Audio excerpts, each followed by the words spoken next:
Everybody, it's Ryan Weber out here at Johnson RV. Sam Howell behind the camera today. We're going to showcase another piece of our premium pre-owned inventory out here. 2018 Leisure Travel Unity. Leisure Travel is extremely high-end build out of Canada. One thing, many things that set them apart from everybody else. They do 3 coats of paint, 2 coats of clear coat. Again, this is another premium pre-owned here. So we have our Alcoa wheels. We do have our big oversized mirrors that go around that cutaway box here. This RV does have upgraded lithium.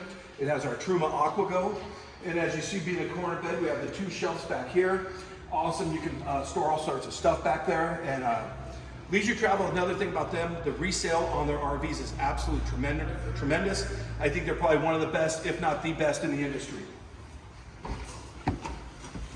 And if you're watching this, let's give a quick shout out to Dean. He's going to be at the RV show on November 7th through 11th with us at Johnson RV, so come see us.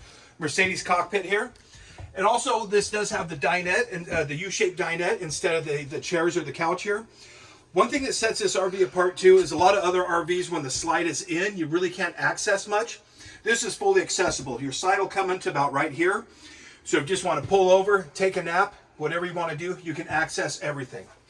Shower in the corner in the bed, hence, that's why it's a corner bed. Solid surface countertops. The construction on this is absolutely phenomenal. One-piece roof. As you see, we got our generator control up there, our gray Blackwater fresh tank meters. So much more to be desired on this, guys. Call the dealership, 503-668-5400. Ryan Weber or Sam Howell. Thanks, guys.